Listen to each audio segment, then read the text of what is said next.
Salutations et bienvenue sur Axor. Avant de commencer, Axor précise que cette vidéo est basée sur des recherches approfondies dans le but de vous informer, tout en respectant les religions et croyances de chacun. Aujourd'hui, nous allons parler d'un sujet bien particulier lié aux événements dans le monde. Il s'agit de l'Antichrist dans le christianisme et du Dajjal dans l'islam. Dans la Bible, l'Antichrist pourrait être un futur empereur mondial, qui doit être adoré par toute la terre. C'est lui qui conduira l'assaut final de Satan contre Christ et ses disciples, juste avant le retour physique de Jésus-Christ sur la terre, pour y établir son royaume.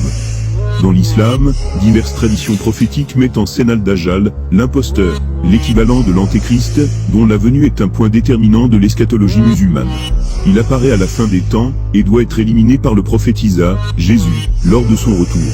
Les traditions sont nombreuses à ce sujet, et varient selon les confessions et les commentateurs.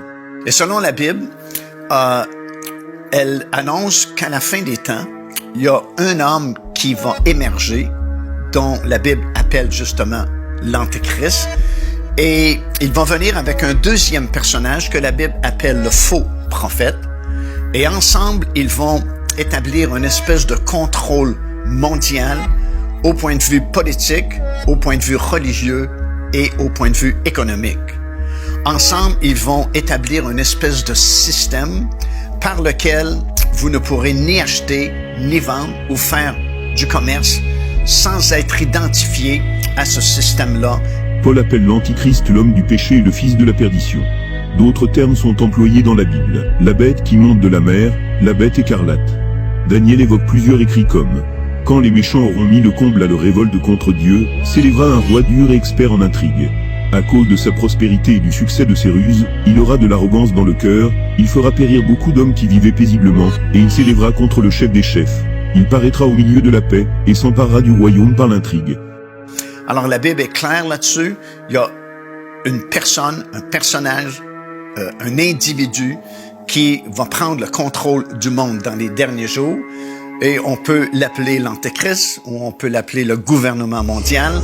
Mais ces choses-là ont été prophétisées dans la parole de Dieu et elles sont sur le point de s'accomplir puisque nous savons par les nombreux signes qui nous ont été donnés dans la parole du Seigneur que nous sommes rendus à la fin. Nous sommes la génération de la fin. Le Seigneur Jésus-Christ revient bientôt pour chercher son Église. Quelque temps après, il va revenir avec ses saints, avec les rachetés, pour établir son royaume sur la terre. Ce personnage puissant agira en arrière-scène de la plupart des grands événements qui vont frapper l'humanité de plus en plus. En fait, tout porte à croire qu'il soit présentement vivant et que les événements qui lui permettront bientôt de régner avec puissance se préparent actuellement. Au moyen d'une grande séduction et par des prodiges mensongers, il convaincra la plupart des gens, même les chrétiens, de le suivre dans ses entreprises. Puis il sèmera la mort et une destruction d'une ampleur encore jamais vue. Serez-vous parmi ceux qui pourront le démasquer? Il y a des milliers d'années, la Bible avait prophétisé, avait annoncé l'apparition de ce personnage qui sèmera bientôt la mort, la destruction et des souffrances humaines sans précédent. Pourtant, bien peu de gens aujourd'hui disposent de la connaissance nécessaire pour le reconnaître. C'est possible si vous tenez compte des signes permettant de l'identifier clairement. Restez à l'écoute. Son aspect physique est assez vague et diverge selon les commentateurs. Par exemple, en islam il est décrit physiquement comme un jeune homme, comme un homme rouge, de forte corpulence, le cou large, aveugle d'un œil, avec un des deux yeux endommagés, qui ressemble à un raisin, parfois présenté comme vêtu d'une membrane épaisse, généralement présenté comme ayant des cheveux crépus et lisses, et de faibles cheveux touffus. Selon certains, il porte l'inscription entre les deux yeux sur le front Kafir, mécréant ou incroyant, que seuls les vrais croyants peuvent lire. Dans la Bible, le terme Antéchrist n'apparaît pas dans les textes chrétiens de base, qui constituent le socle de l'enseignement chrétien sur la fin des temps. Il n'apparaît ni dans l'Apocalypse de Jean, ni dans le livre de Daniel, ni dans la deuxième épître aux Thessaloniciens, ni dans l'Évangile selon Matthieu, dans la discussion de Jésus sur les signes de la fin du monde, qui n'emploie d'ailleurs jamais le terme au cours de son ministère. L'homme du péché, l'homme de l'impiété, l'homme sans loi, ou l'impie a ainsi reçu différents noms au fil du temps, désignant tantôt un individu, tantôt un groupe ou un personnage collectif. Le texte le plus influent concernant la construction de la figure de l'Antéchrist est la deuxième épître aux Thessaloniciens. Le terme désigne parfois un individu, souvent monstrueux, parfois un groupe ou un personnage collectif. Cette figure d'imposteur maléfique, qui tente de se substituer à Jésus-Christ, a nourri de nombreuses spéculations et interprétations, dès les premiers développements du christianisme à travers la littérature patristique, qui se sont enrichis encore au fil des siècles, situant l'intervention de l'Antéchrist lors des dernières épreuves précédant la fin du monde. Dans l'islam, diverses traditions prophétiques, hadiths, mettent en scène Al-Dajjal, l'imposteur, l'équivalent de l'Antéchrist, dont la venue est un point déterminant de l'eschatologie musulmane. Il apparaît à la fin des temps, et doit être éliminé par le prophète Isa, Jésus, lors de son retour. Les traditions sont nombreuses à ce sujet, et varient selon les confessions et les commentateurs. Nombre de personnages, de personnalités, voire d'entités, sont assimilés à l'Antéchrist au cours des siècles, et jusqu'à nos jours, essentiellement dans des contextes ou épisodes eschatologiques et millénaristes. Selon la Bible, l'Antéchrist n'est ni un militaire ni un leader politique, mais bien un chef religieux. Il ne faut toutefois pas le confondre avec la bête de l'Apocalypse, laquelle est une puissance militaire, politique et économique qui dominera le monde au temps de la fin.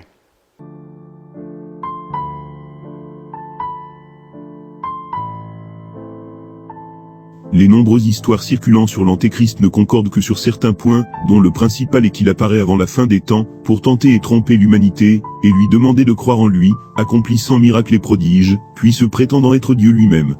Sachez que cet individu est réel.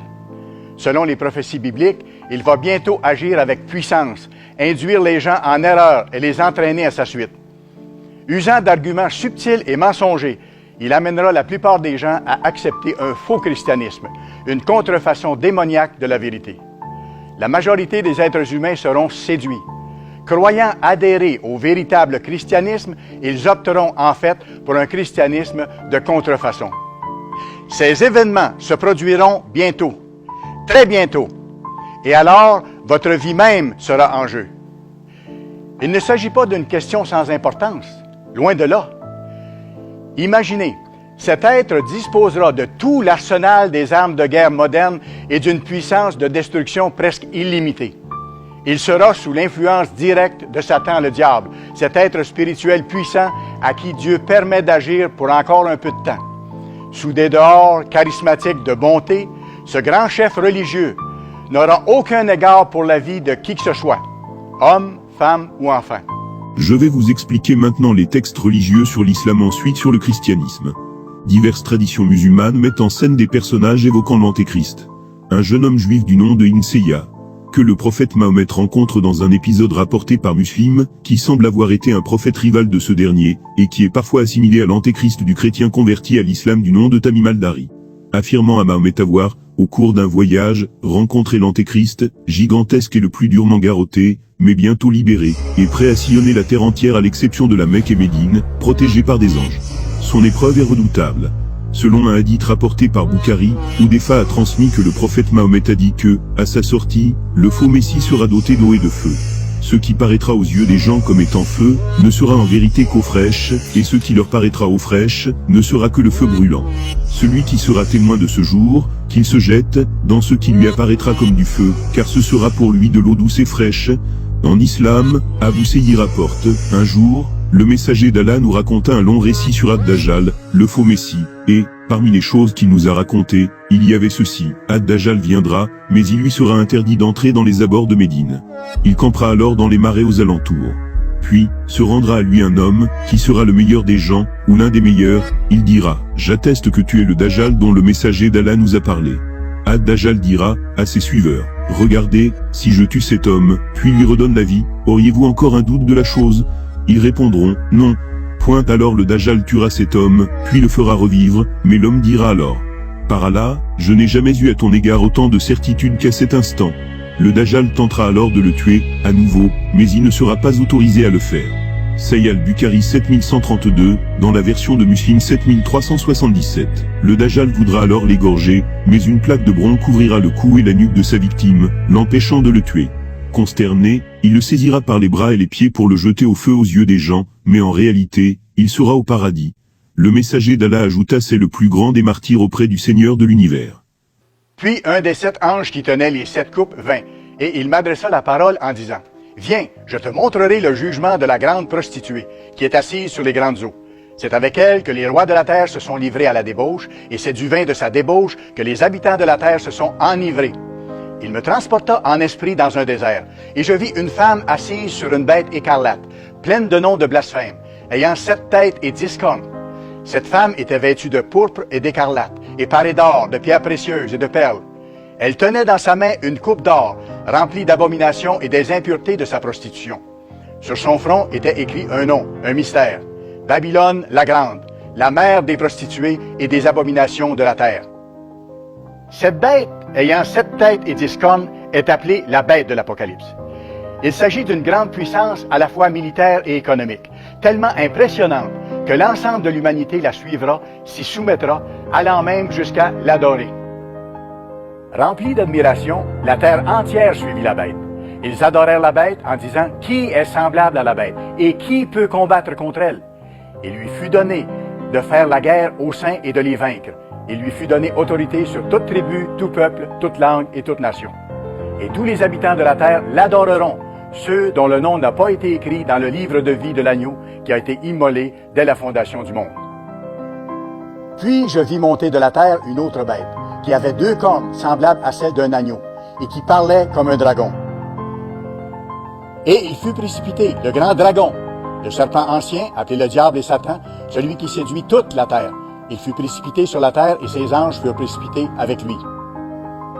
Et alors paraîtra l'impie, que le Seigneur Jésus détruira par le souffle de sa bouche, et qu'il écrasera par l'éclat de son avènement. L'apparition de cet impie se fera par la puissance de Satan, avec toutes sortes de miracles, de signes et de prodiges mensongers, et avec toutes les séductions de l'iniquité pour ceux qui périssent parce qu'ils n'ont pas reçu l'amour de la vérité pour être sauvés. Car plusieurs séducteurs sont entrés dans le monde, et ne déclarent pas publiquement que Jésus-Christ est venu en chair. Celui qui est tel, c'est le séducteur et l'antéchrist. Il prononcera des paroles contre le Très-Haut. Il opprimera les saints du Très-Haut, et il espérera changer les temps et la loi. Et le dragon fut irrité contre la femme, la vraie Église, et il s'en alla faire la guerre au reste de sa postérité, à ceux qui gardent les commandements de Dieu et qui retiennent le témoignage de Jésus. Et il lui fut donné d'animer l'image de la bête, afin que l'image de la bête parle et qu'elle fasse que tous ceux qui n'adoreraient pas l'image de la bête soient tués. Paxor vous remercie d'avoir regardé la vidéo jusqu'au bout. Le sujet est complexe et vaste pour tout expliquer en détail. Ayant essayé d'être le plus complet que possible, et j'espère que vous avez aimé la vidéo. Si c'est le cas, n'hésitez pas à partager, ou à vous abonner.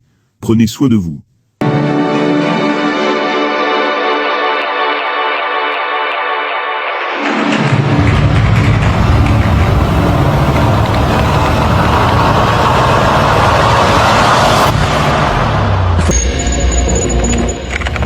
This is your last chance. After this, there's no turning. You stay in Wonderland. I show you how deep the rabbit hole goes.